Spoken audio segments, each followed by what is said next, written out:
Welcome, everyone, to our Hank and Doug's Fireside Chat. Today, we're talking about the best writing advice we've ever received. Doug, I'm super excited for this one. I'm incredibly excited for this one. And really, one of the things I was most excited for this fireside chat is leaning into your vast knowledge, Hank. And that's a compliment. You can write that one down. From all the podcasts and interviews you've done, you're like a wealth of writing advice knowledge that I want to tap into. But of course, I'm bringing some of my own to the conversation as well. Well, thank you for that. I just for anybody that doesn't know, I've been podcasting about books and writing for the last decade. I think we started in 2014, so this is the 10th year, and have done more than 1,500 author interviews. So collected some advice along the way. Some of that I've actually implemented. You know, You've actually benefited from that decade of hard yeah, work. right. You can listen to a lot of advice, and what you do with it is still on you. But yeah, this was when you floated this topic. I said this will be a fun one to talk about. So anyway, welcome everyone in the YouTube chat. Patricia, Chris, TW, super excited to have you guys with us. We are streaming live on Instagram and Facebook and Twitter, X. You know, if Both, anyone get everyone. if I accidentally call X Twitter, please don't anyone get offended. It's just Yeah. who knows what they're calling it these days. Depends who you ask, I guess. Right. I want to preface it both for you, Hank, and everyone out there. I seem to be having some internet issues today, so if I freeze for a moment, don't worry, I'll be back a moment later. But I'm hoping it holds off for the next hour. So we Fingers can. crossed. Yeah, yeah. Yeah. Pain in the rear. All right. So, I think we have some people filtering in. So why don't we just kick this off? And Hank, why don't you start? Draw on Okay. that decade of experience, and I'll ask you some of the writing advice that you've heard. I, I was thinking about this, and I've gotten to know quite a number of journalists over the years who have um, graduated from journalism to fiction writing, if if we can kind of be a little tongue in cheek here for a minute. Um, and and I have asked them all a similar question because in my mind, I think of a journalist, and this is the picture I have in my head, and maybe you can kind of get where I'm going here. Is if you're a journalist, say in a big city like New York, Los Angeles, or whatever, and there is a happening that goes on, some sort of news event. You may have 10 different um, media outlets that all converge on this thing to report on what's happening. And I've always been fascinated by all of the different perspectives on this factual event. The facts are all the same, but everyone sees it a little differently. So, what I always wanted to know from journalists is what sort of tools did you accumulate in your years of journalism that now you carry over to your fiction writing. And while on the surface they seem like very different things, one you're making something up, and the other you're reporting on an actual event. But there ought to be something you take away from that that will equip you to be a better fiction writer. I don't know. I I always wanted a brilliant answer, but 9 times out of 10, the answer that I got from everyone was working as a journalist taught me how to work on a deadline, taught me how to show up and do the work every not the answer I wanted, not not even close to the answer I wanted, but that's the answer that I almost always got. So what I took away from that was learn how to show up and do the work. Mhm. And, you know, all the all the stuff aside of what we think the magic that comes from writing fiction, telling stories, the most crucial part of that I took from them was to show up and do the work. Yeah. Yeah, I like that because I mean it's a little different when you're writing, say, a 2,000 word article for a publication. Then the deadline is a lot more immediate, is a lot more tangible, it's a lot more doable. But when you're writing a 100,000 word book, you still need that deadline. Otherwise, that's just going to stretch Right. on and on and on. And I Yeah. think a deadline can really help establish when your revising is done as well. Because one of the things that Right. we had in our craft Q&A live stream last week, I can't remember who it was, but somebody asked, or was it in the craft Q&A? One of our live streams, someone asked, "How do you know when you're done revising?" I think it was in our Right? office hours when we Was discussed it. yeah, yeah. Um, and so having a deadline can help with that, right? You say Yeah. whether it's a firm time deadline or a revisions round deadline. I think that's pretty cool advice. Yeah. Well, and also, if you have a like, if you have a deadline of 6 months from now to generate that first draft, 6 months is a long time, and a lot of things can happen, and you can push that off many, many days because it seems like, such a distance in the future that, if I miss today, that's not that big a deal. Well, those things start adding up.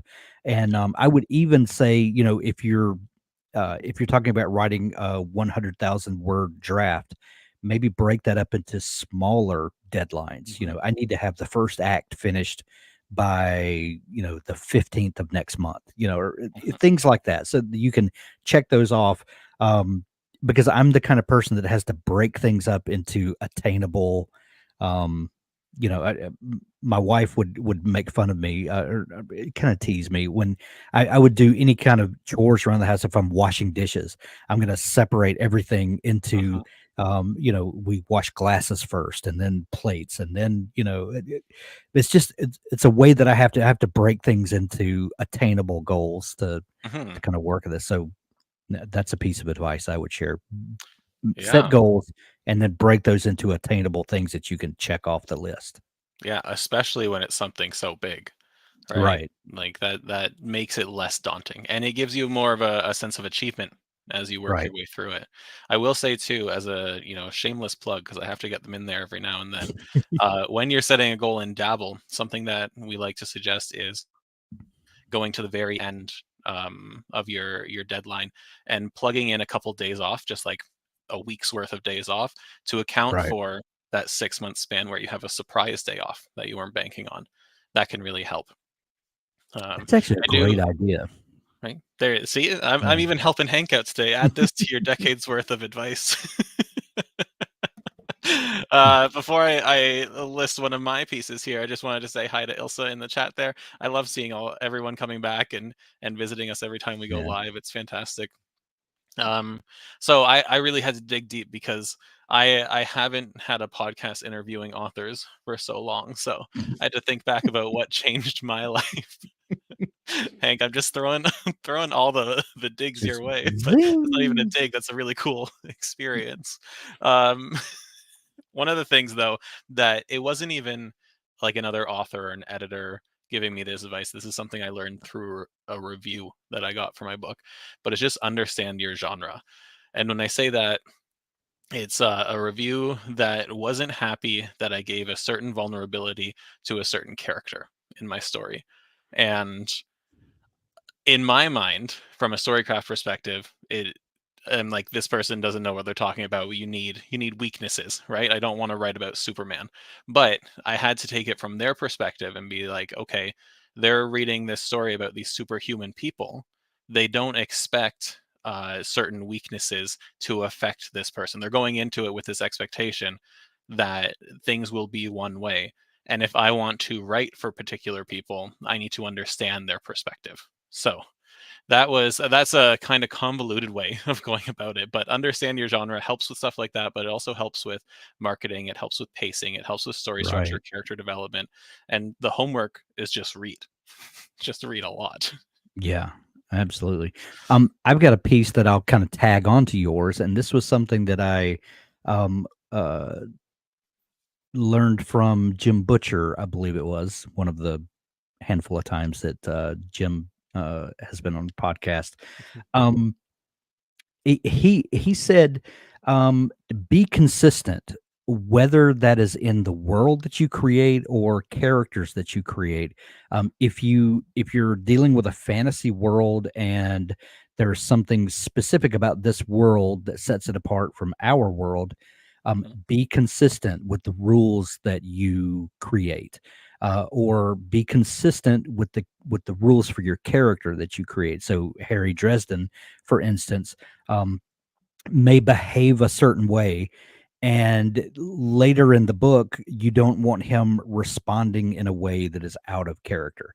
Now, mhm. that does not say to not have character growth, but even your character growth should be in line with the parameters that you've set for your character. Don't have them just responding. I mean, when you do stuff like that, you set yourself up for a Deus ex machina, situation where something just swoops in, saves the day, and everything is out of character for your characters or your world. So if you have established a certain thing for your world or characters, make sure that you are sticking to it. Yeah, and I would argue that's even beyond advice. That's like a guiding principle Right. in writing, and if that's something that a lot of newer authors maybe don't take to heart as much as they should. Yeah. Because there is no better way to alienate a reader than to get them hooked on something, whether it be a character or a magic system or a world or whatever, and then just have it do a 180 in the Right. second act of the or third act of the book, right? So that consistency, I think that is probably some of the best advice somebody can ever hear, Right. Right. especially as they're getting started writing. Very cool. And can I just say that, No. if you have been writing, some of this advice is not gonna be groundbreaking, earth-shattering advice. It's gonna be things that you already knew or things that you have figured out for yourself, probably, but these are gonna be things that kind of reiterate the basics Mhm. that you probably already figured out to some extent. And sometimes you need the basics. Sometimes you think you understand the Exactly. basics more than than you actually do. Right. Awesome. We have, in the chat here, Corcor saying, "Oh, hey, my 2 favorites." Well, thank you. That's gonna keep me up here for the rest of the day. Right. What a kind thing to say. Right. Um, yeah, okay, yeah, that's the very good piece of advice. Thanks to Jim Butcher for that, and thank you, Hank. Yeah. Um, Absolutely. I did this morning lean on the team at Dabble to ask them some of their best advice they've ever received because everybody writes behind the scenes at Dabble, right? We're all Yeah. writers working on this product for writers. And there were a handful that popped up. One that really stuck out to me is treat your secondary characters like they're the main character of their own story. I think that's a really cool piece of advice because Yeah. a lot of the Brilliant time, advice. yeah, your brainstorming, your thought process, your all this energy is going towards your protagonist and maybe your antagonist or maybe a sidekick. But especially depending on your genre, there are a whole cast of characters for you to deal with. Right. And if you want them to feel real and if you want them to really hook your readers, then you need to give them their own, like they don't need their own dedicated arc. Some of them will have that, but they don't need it. But they need to have their own backstory, motivation, goals, fears, desires, all that sort of stuff. And correct me if I'm wrong, Hank, but R.A. Salvatore, when he was originally writing in the Forgotten Realms, his initial series was going to be about Wolfgar the Barbarian. But then Drizzt was so popular as a Right. secondary character that he kind of did a pivot, and now that's one of the most beloved fantasy characters of all time, right? Literally an industry built on that character. That Yeah. yeah, yeah. I Very think cool. that's safe to say. And Yeah, this piece of advice can extend to villains as well, or antagonists specifically, because there's nothing more engaging than a very fleshed out protagonist going up against a very fleshed out and real antagonist.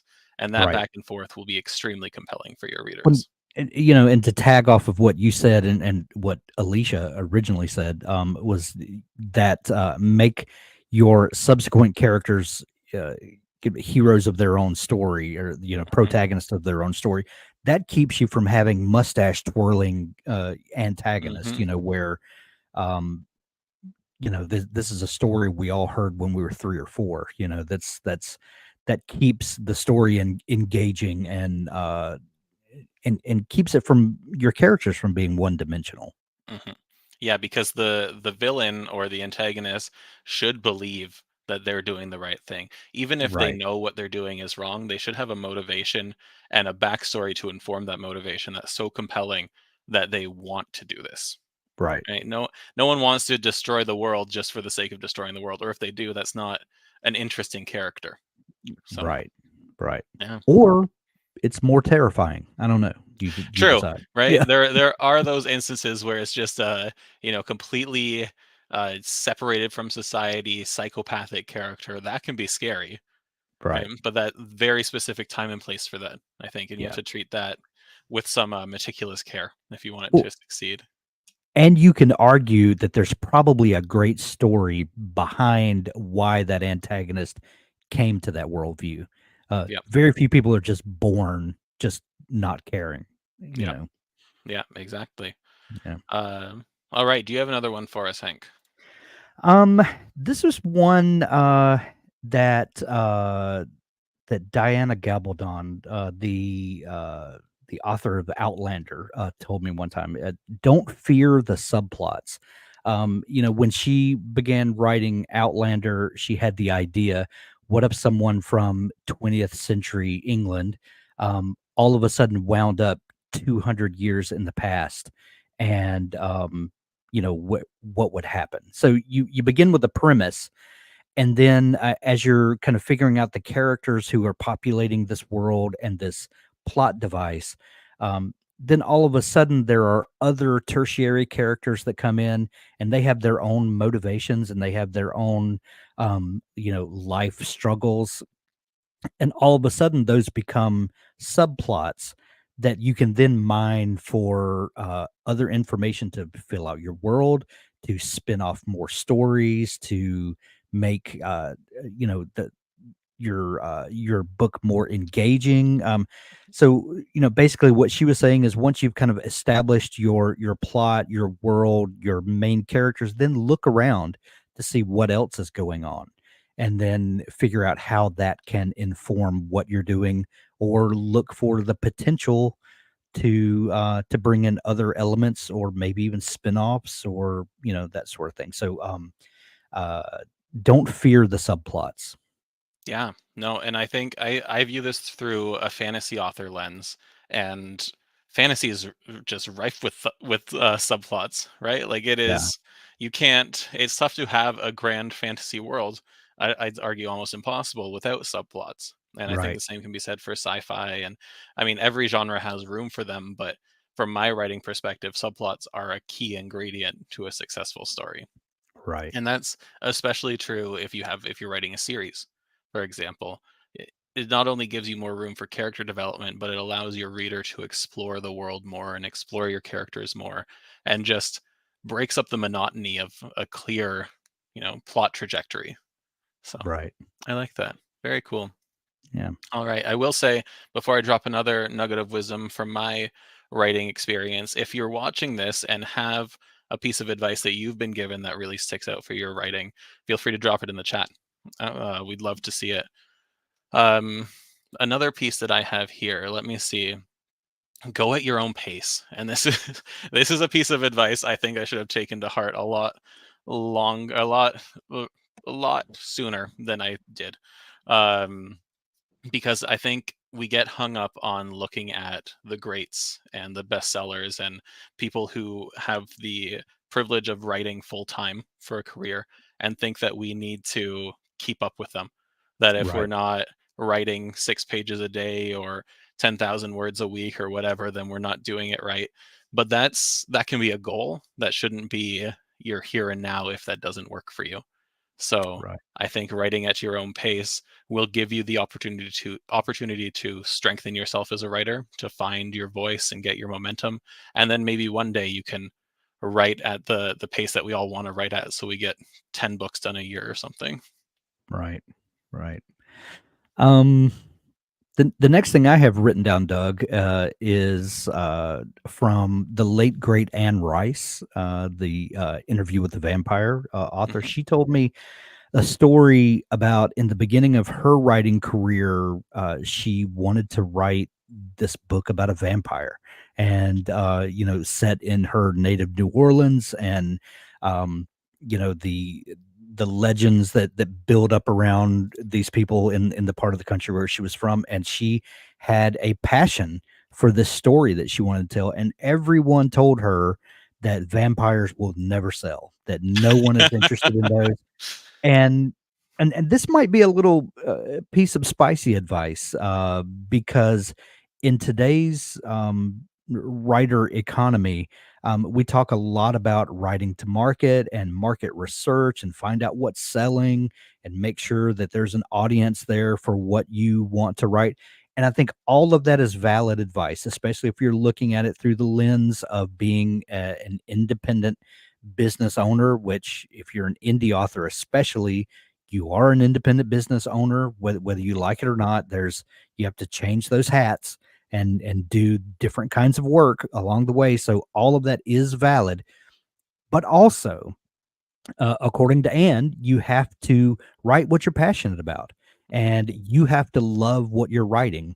And the hope is that when you pour all of your passion into this thing, you have to believe that there will be an audience there who shares those passions, but maybe they've just been underserved and are not representative in the market right now because they've been underserved. So, that's something you'll kind of have to weigh for yourself, whether you think there's a market for the thing that you want. But Anne Rice most definitely believed that if you weren't writing what you were passionate about, no one else is going to be passionate about it. It's funny, I'm sure there's, some parallel universe out there where she didn't write Interview with the Vampire because she listened to Right. that, and, vampires just wouldn't be popular today. I'm certain you can trace a history back to that book and see how it spawned so many books today. Well, and would we have had Twilight and, all of the various spinoffs Yeah, because she had paved the way for that? yeah, Who knows? I mean, that those are just what if questions that we can ask, but, um, someone has to be daring enough to try it for the first time, yeah, and she was not the first person to write a vampire, of course. maybe in a vampire romance slash hybrid kind of thing. She Mhm. definitely wasn't the first, but she was the one kind of bucking the trends at the moment. So Mhm.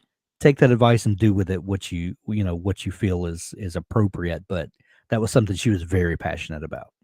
And I think that advice is really good for newer writers as well. Like, there's a spot where you can differentiate it where if you're writing books to support like a family of five and it's the sole income in the household, then yeah, maybe you're writing to market. Maybe you don't have Right. as much freedom in that. But if if it's even your primary income, if you have a loyal fan base or if you're just getting started, you stick to what you're passionate about. There are Right. so many readers out there, like you said, Hank, that someone will like your book and then they'll tell their friend about it and they'll tell their reading group about it and it'll get out there if you combine that passion with practicing your craft and honing your storytelling and making the best book that you can, then yeah, your passion will translate to fans, Yeah, which is awesome. and the thing that you write might not be a New York Times bestseller, and in today's world of more, specialized genres and subgenres, those things are probably harder and harder to attain, Hmm. but just because it's not a New York Times bestseller doesn't mean that you can't collect an audience of readers who love the same thing that you do. And you may be able to make a very nice living um, catering to a very small market share. That just because you don't land on the New York Times bestseller list doesn't mean you're not successful. You're not, earning an income from your writing. You're not, developing a following and a community of readers. These things don't have to be, they're not mutually exclusive. Yeah, yeah, you don't need your name as the number one bestseller in a particular Right. genre to have super passionate fans, super engaged fans, or honestly, I'm confident in saying that you can probably earn a six-figure living writing books that never become a number one bestseller. I'm Exactly. more than confident that there are countless authors out there doing that right now. I've met Yep. so many, authors that are not a John Grisham, J.K. Rowling, Lee Child, who are making a comfortable living and are still able to go to the grocery store and not be mobbed by people. I Yeah. think that's kind of the best of both worlds. Yeah, and they're writing what they're passionate about. They're having fun with it. They're Right. yeah. Yep, I really like that advice.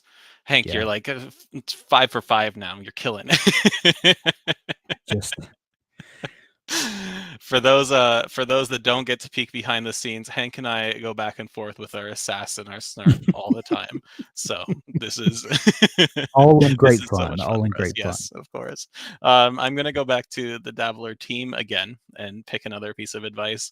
And this one comes from Jacob, who I can't remember exactly who he said he got it from, but it is basic advice that people overlook, and that's the best way to improve your writing is to write, and there's no way around it. I would love for everyone watching right now and everyone listening after to go to W and read all the articles that we have there and attend our workshops and listen to our podcasts and all of that. But the only way you are for sure going to become a better writer is to actually write those words. Yep. Yeah. Yep. And that is solid advice. Yeah. It's Yeah. also, quite frankly, sometimes the hardest piece of advice to follow.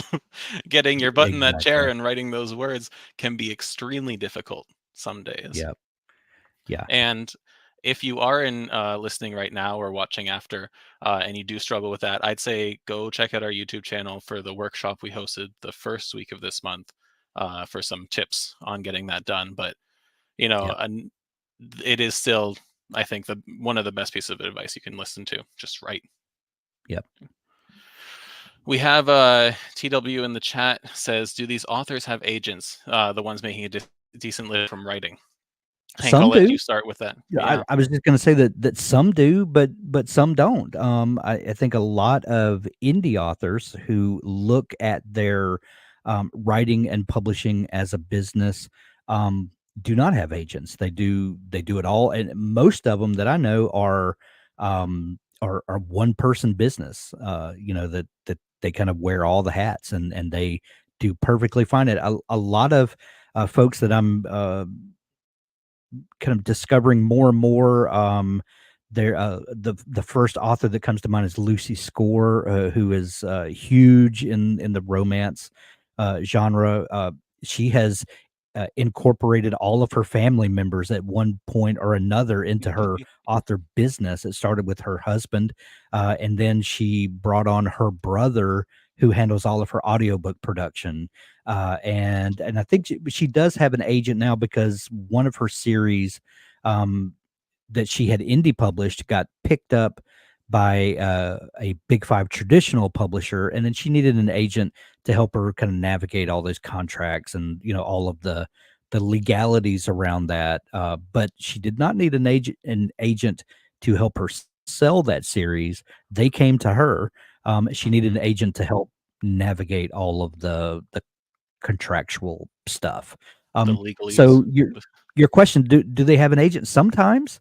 I think most people, especially if people are beginning indie publishing, I don't think an agent is necessary. It may even be a hindrance uh, to some aspect. But if you're wanting to break into multiple markets or do a hybrid where you indie publish and traditionally publish, an agent could be helpful to help navigate those things. So Mhm. the answer is maybe sometimes, but it's not a have to these days.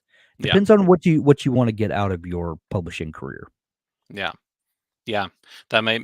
I mean, we'll add it to the list. That might make for a good fireside chat. Is talking about the different avenues of publishing, um, Yes, I because think that'd that be is. Yeah. Okay, we'll add it to the list. Thank you, TW, yeah, for that insight.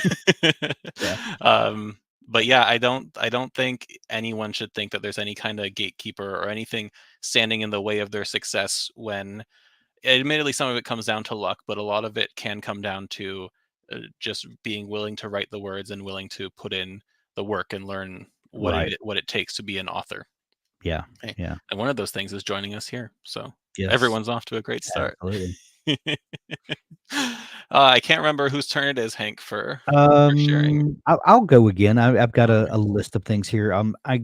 I'm not sure who told. I think this some of these I wrote down came from multiple people that kind of said different versions of this, but one of them is work on your openings and closings. If you uh, especially in the time that we're living where books are so prevalent and easy to get your hands on, think Kindle Unlimited, where you can have a Kindle and you subscribe and you literally have tens of thousands of options at your fingertips of books to read. I don't know how many times I have opened a book, read a couple pages, this is just not clicking. Let me go back out to the Kindle store, find another one, and keep on until someone has nailed that beginning. And I say to myself, "Oh, I've got to keep reading to find out what happens next." Um, that make sure you hook the reader in the beginning, and then if they stick with you through to the end, make sure your ending is worth it. Nail those landings. If it's a series, make sure you give a satisfying ending while also leaving it open for the story to continue. um no one loves just having a complete cliffhanger at the end of a book, and you're like, "That's it? That's all I get? Now I have to wait 6 months for them to finish the next one?" You know, nail your beginnings and endings. Yeah, and 6 months is generous for some people. It is There's, generous. Yeah. Song of Ice and Fire fans hearing that. Yeah. What I am Or dropping in the chat here is an article written by Abby on W that is how to write a first chapter. And it's a valuable piece. I think you really hit the nail on the head there because the first chapter is make or break stories, and the last chapters are last lines or last scenes, which, however narrow you want to get, will yeah, make or break whether a fan comes back or if they are a fan yeah. to begin with. So, yeah, and it takes a lot more work to write an effective opening than I think a lot of people believe. Right, Um, and right. that's something that, honestly, even for my current work in progress, I skipped the first chapter because I didn't want the pressure of that opening. Like, okay, I'll come back and perfect it later. Um, Well, yeah, and have you ever? that gr Sorry. that brings up a great point. The pitfall to nailing that perfect beginning is that some people will go back and revise and revise and revise and never move past the beginning. Mhm. I've seen that happen so many times that people will have a folder on their computer full of first chapters because they can never move past trying to nail that beginning. At some point, you do need to move on and realize that you do have a revision process for a reason. And sometimes getting to that end will inform that beginning that can help you really shape that into what it needs to be. But you're going to have to move past it to understand whether you nailed the beginning or not. Yeah, and Hank, you gave me an opportunity for another shameless plug, which is great. I love when you do that. But this Friday, we're going to be having our first Feedback Friday with myself and Robert, where if you want to look at what goes into revising, what goes into looking for things to help improve or to improve in your story, and what line editor feedback and beta reader feedback looks like, we'll be doing that live on this channel or whichever platform you're currently watching us on. We'll be doing that this Friday. And if you want to Yeah, be notified, then you can head to our YouTube channel, hit the little bell. absolutely. And don't Yeah. forget Word Sprint Wednesdays. Word Sprint Yes. Wednesdays? Yeah. Yeah. Which Yeah. will be hosted by us this week. That's right. We're I'm gonna excited tag for team it. that. Robert, has to be out for a family graduation, I think, so we're Yep. going to, tag team the writing sprints. Wonder Twin powers activate, and yeah. We need rings. So I'm going to piggyback off of this piece of advice that we were just chatting about, where if you write the opening and you're not happy with it and you just have to move on, that comes from learning how to write badly or write poorly, I guess would be the proper Yeah, word. You need to uh, be okay with not having the perfect words before you move on to the next scene, because that will slow you down. That will just bring your writing momentum to a crawl.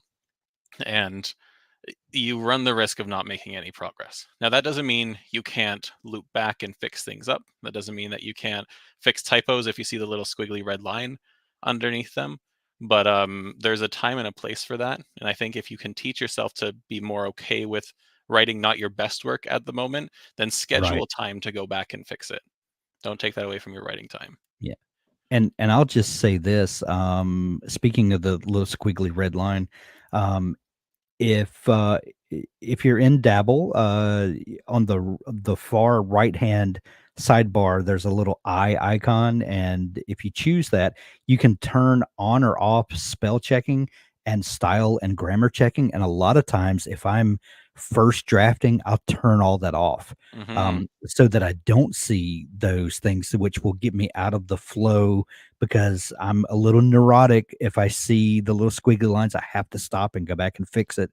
And then sometimes that'll break my flow, of the story that's coming, and then I have to settle back down and get back into it. I just turn that off, so that then at the end of my writing session, if I still have a little bit of time, I can turn that back on, then go back and kind of fix those things. And so if you're the kind of writer like I am that is a little neurotic, turn that stuff off so you don't see it when you're in the middle of drafting, and then turn it back on so that you can then go back and revise those things.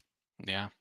I'm just going to take a sec to jump over to our chat here. TW says, so we get to see this in action. Robert set the poor precedent of putting his words up on screen while he's doing his writing sprint. So now we have to do that too. Uh, Yeah. Thanks, Robert. yeah, thanks, Robert. I also need to make sure. So I write dark fantasy, which can be violent and gory and not not PG at times. So I'm gonna have to make sure that I'm writing something that is appropriate to share on the screen. I've got a new uh, short story that I've had an idea percolating the last couple of, I think I'll start working on that a little, Excellent. kind of weird. I love to write stories about the real world, but odd things happen, the kind of the thing that's happening behind the thing. That's so I'm Very probably gonna cool. be working on a story like that. Yeah. Patricia asks here, when will you select the Friday author to provide feedback on? We're doing a random number generator today. And I guess we'll email the person who is chosen. If you're not chosen, unfortunately, we can only do one per feedback Friday just because of bandwidth. If you're not Yeah. chosen, then we're going to keep all the submissions for future ones if the theme lines up properly. But yeah, just keep submitting them when we send out that call to action, and join us to see how the feedback process goes. Because even if yours isn't chosen, we're really hoping you get something from this event. Yeah. Because that's the whole point. That's why we're here, right? And Yeah. Ilsa's going to be there on Wednesday. Excellent. See you then, Elsa. All right. That was your that no, that was my piece of advice. All right, Hank, Okay. I'll let you go for next. Let's see. Let me choose one that's might be a little controversial. Outline or have a roadmap. And by that, I mean, whether you consider yourself a planner or outliner, work out what you're going to be working on so that when you sit down, you kind of know, your brain knows what to expect to show up to do the work, which we talked about earlier. Or if you're kind of like me and don't like to be pinned down by an outline or don't like to do all the pre work, at least have a roadmap. And we've talked about this in previous sessions where sometimes I don't know exactly what's going to happen, but I know where I'm going to wind up in the end, and I know some waypoints along the way or some tent poles that we've established. If you like that metaphor, and sometimes you're kind of in the dark from here to the next point on the map, but you know where that's going, and then you have the freedom to figure out how to get there, but you do have a destination in mind. So if you read On Writing by Stephen King, he makes it seem like, and I would love to have a conversation with him to nail him down on this, because I don't believe that someone that is as prolific as he is just sits down at the keyboard and has no idea what's going to happen. I don't buy that. Hmm. I think he has some ideas in his head, that he's working toward. Now, some people would argue that his endings prove that he has no idea what's going to happen. That's not my business. That's neither here nor there. But you know, have an idea of where you're going.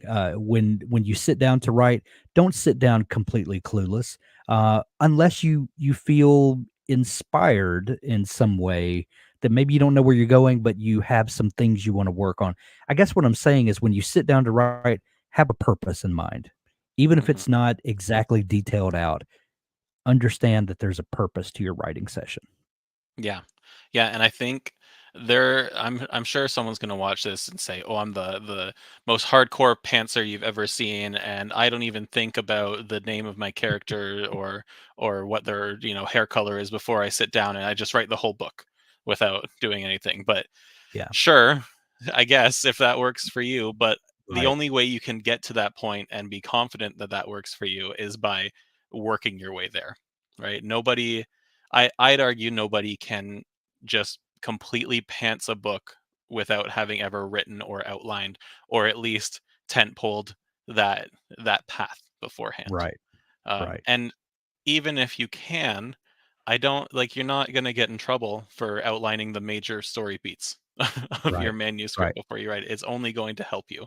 Just give yourself, if you are a more exploratory writer, more of a pantser, give yourself that freedom to explore, but Yeah, just make sure that your story's on track. yeah. So, And that's why I like to say that I don't believe in the absolute, mhm, um, quantities of pantser versus plotter because I've never met anyone who fits firmly into either one mhm, of those buckets. The most hardcore pantser that I know at least has some ideas in their head that they're holding on to that they're writing toward, like you just explained. And even the most hardcore planners that I know of, and one of the most extreme examples I can think of is John Grisham, who works on his outline for months at a time until he's got every detail nailed down. Even then, when he's drafting and a character decides they want to take a left, when he's got it written out that they're going to take a right, he goes with it because there might be a moment of inspiration that leads to something great. Um, mhm. so, I don't necessarily believe in those absolute quantities of pantser versus plotter. Yeah, no, no. That I don't think. I mean, I'm maybe someone on Twitter will argue with me about it, Yeah. but Oh, I'm that's, sure. That would be but the no, place for it to happen. yeah. Odds Yeah. like that, those absolutes don't exist, and nor should you feel like you need to attach yourself to one of those absolutes. Just find what Right. works best for you, Yeah. right? How about Uh, you just be a writer and leave the pantser and plotter arguments for the folks on Twitter? right? Yeah, yeah, and Yeah. for us. So, Yeah, and for us. There comes a point where we have to, define something for a show, but that yeah. doesn't mean that you have to do that as a writer. I do want to point out this comment from Chris in the chat asking if we already did the Feedback Friday call out. We did. It was in an email that everyone got on Wednesday last week, I want to say. Yeah. And did you already circulate the schedule for this month? No, I had a little panic attack on the weekend realizing I never made that calendar. Um, so what we'll do is at the end of today's fireside chat, we'll talk about the events coming up, and then on Wednesday, when our normal newsletter goes out, I'll be sure to include a graphic with some links to our lives for the rest of the month. And Chris, Yeah. I apologize for that, but I did. It did give me a quite a scare one evening this weekend. So Yeah. sorry.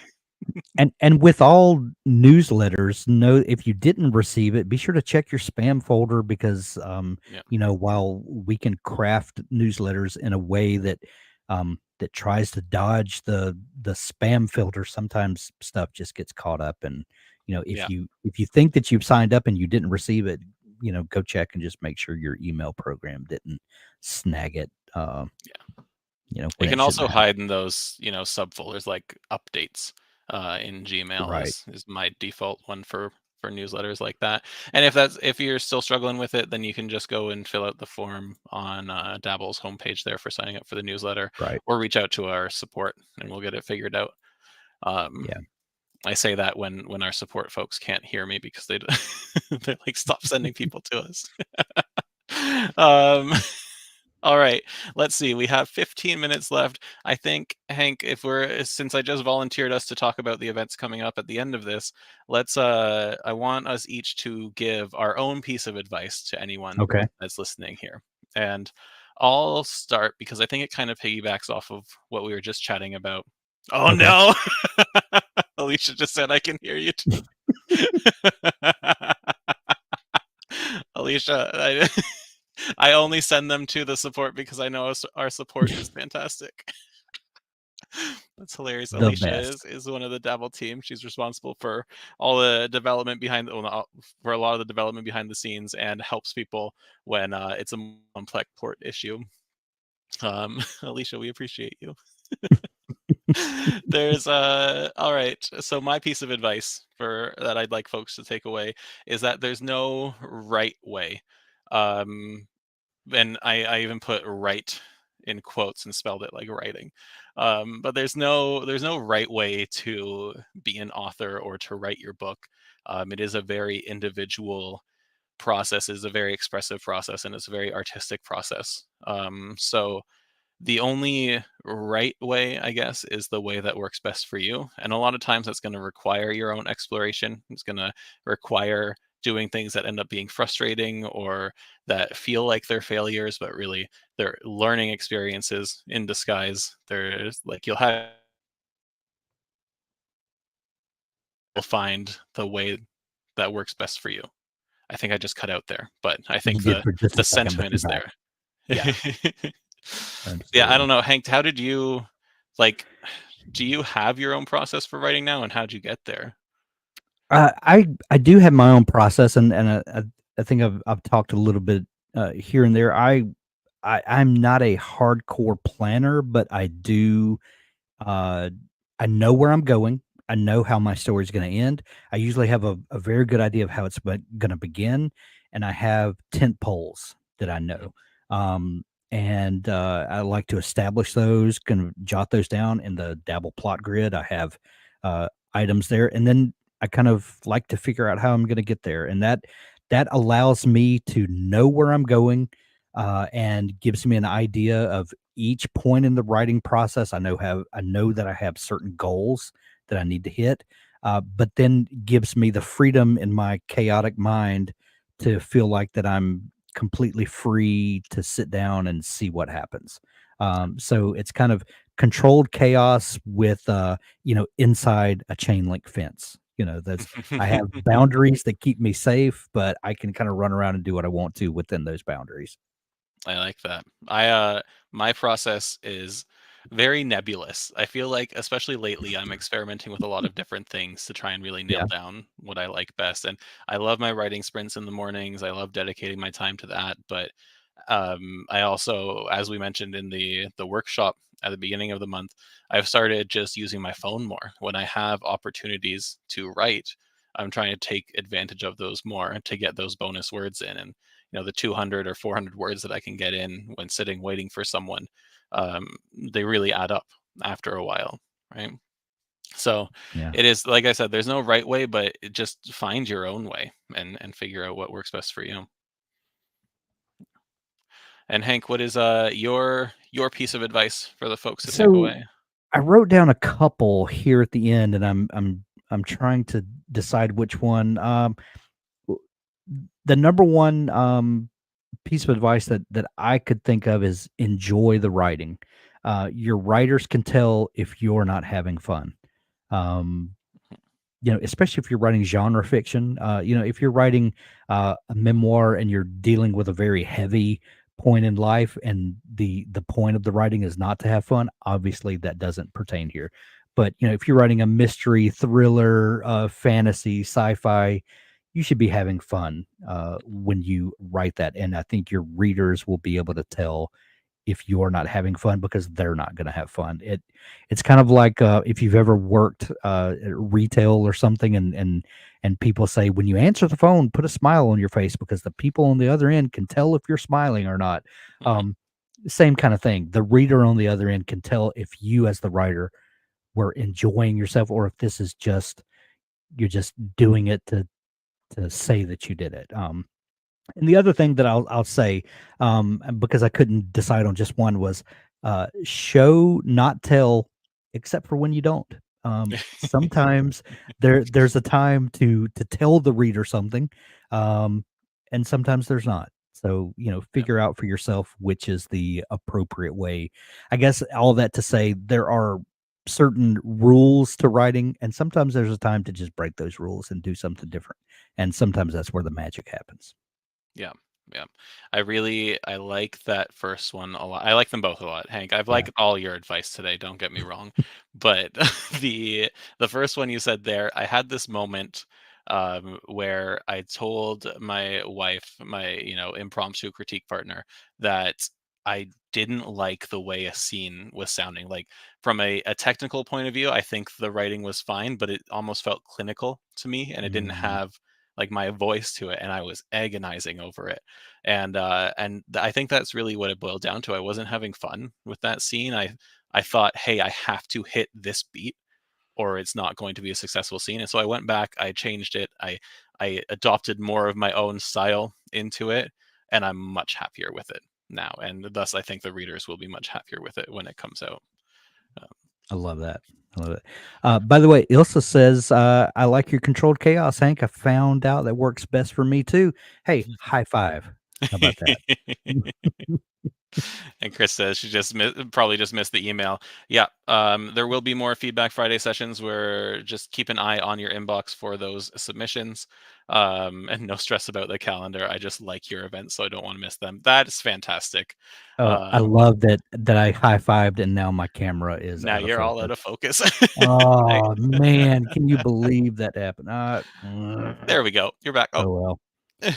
Okay. perfect. Doug, Yes, you were Chris. going to talk about upcoming events. Yeah, yeah, that's a good transition there. So for the upcoming events, let me just pull up my calendar real quick so that I don't misinform anyone. Um, we have this week, we have Writing Sprint Wednesday on Wednesday with us again. What time of day And are we doing that, by the way? that's going to be same time, same bat time, same bat place. Um, Our typical 2 p.m. Eastern. our typical 2 p.m. Eastern. Let's do Okay. that. And then I believe at 2 p.m., you have a podcast on Thursday, Hank. Thursday, I believe it is. Yes, with Jennifer Shiverini. Perfect. And then on Thursday, we're going to have our first Feedback Friday. That's going to be at 11 a.m. Eastern time so that it better lines up with Robert's schedule. Um, and then the following week, we have Michael Laron coming back to do a Yes, guest workshop with us, and that's going to be on the 28th at 7 p.m. Eastern. So that's going to be a nice opportunity for people who can't make our events during the day to be able to yeah, catch one. But if that doesn't line up with everyone's schedule here, it will of course be on YouTube afterwards for people to watch, and that's going to be on leveling up your author mindset. I'm really excited for that one. I think it's going to be mindset's kind great. of that soft skill that people don't appreciate enough. Yes, yeah, Um, and then next Wednesday, uh, we'll have another Writing Sprint Wednesday. And Robert's gone for that too. Robert's really skimping his Writing Sprint Wednesday duties, Hank. We're going to have to pick up the slack here. Uh, hopefully he's not in the chat like Alicia is. right. Or But we have or Writing if Sprint Wednesday. And then we also have another workshop by yours truly where we're talking about writing darn good dialogue. And that will be at 2 p.m. next Wednesday. We will send out more information about that specifically in an email newsletter. So make sure that you have us in your good graces in the inbox of your choice. And yeah, and that's and it. we'll That's have I mean, I'm going to create the events for Writing Sprint Wednesdays and our Friday Feedback Friday here in just a little bit. So if you're following along on YouTube, be sure to click the follow button there. Those events will show up here in the next couple hours probably, so you can yeah, follow along. excellent. So lots of stuff coming up. Busy couple of weeks. We love seeing everybody coming by and chatting and getting some hopefully valuable information from us. And yeah, thank you everyone for coming today. And we hope to see you on Wednesday. Thanks, everybody. Bye, everyone.